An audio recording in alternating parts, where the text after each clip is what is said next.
নমস্কার, আপনাদের সবাইকে আমার চ্যানেল সহজ রান্নাতে স্বাগত জানাই। আজকে আমি একটা খুব সহজ রেসিপি আপনাদের সঙ্গে শেয়ার করছি, সেটা হচ্ছে পনির পুডিং।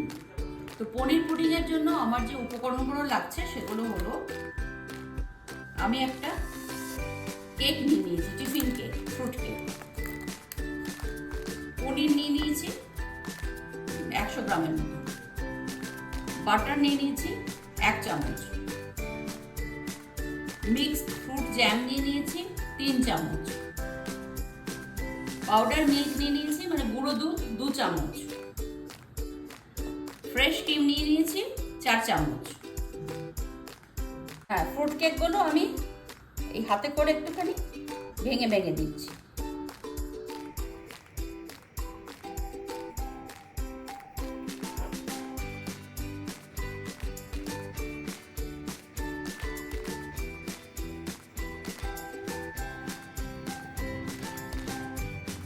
এবার পনিরটা গ্রেট করে এর ওপর দিয়ে দিচ্ছি।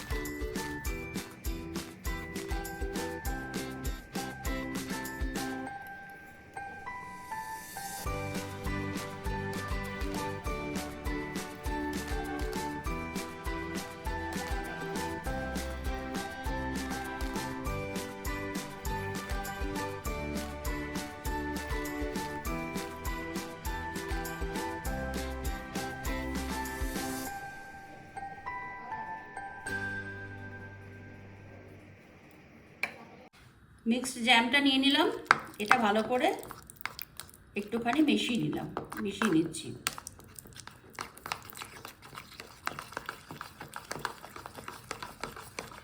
দিয়ে এর মধ্যে বাটারটা দিয়ে দিলাম, বাটারটা অ্যাড করলাম,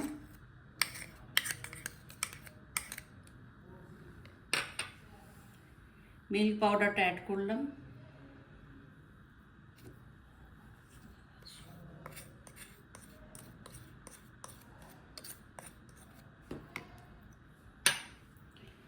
আর ফ্রেশ ক্রিম 2 চামচ দিলাম।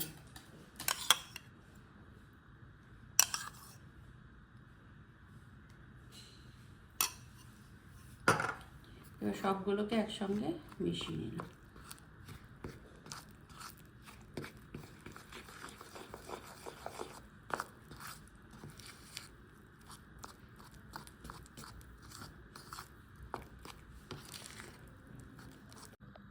এই যে সব মিক্সিংটা সব একসাথে মিশিয়ে নিয়েছি, jam, butter, fresh cream and powder milk, গুঁড়ো দুধ সব ভালো করে মিশিয়ে দিয়েছি। এবার এটা এর ওপরে দিয়ে দেবো।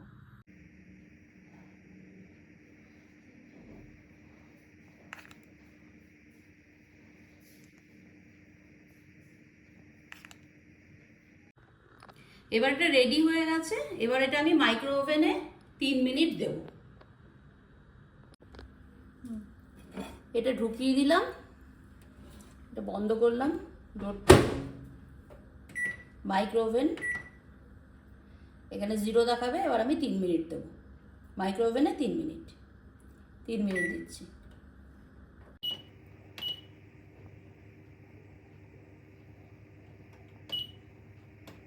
স্টার্ট।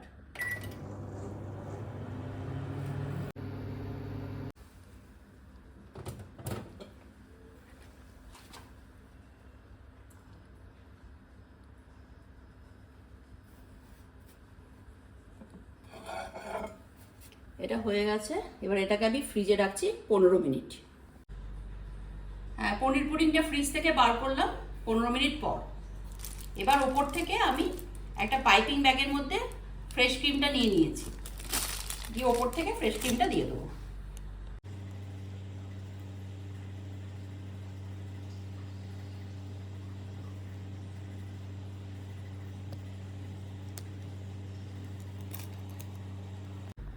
তৈরি হয়ে গেল আজকের ডেজার্ট পনির পুডিং।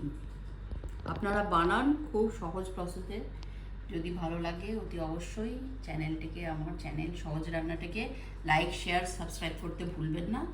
এইভাবে তৈরি করুন, খুব সহজ পদ্ধতিতে তৈরি হয়ে গেল পনির পুডিং।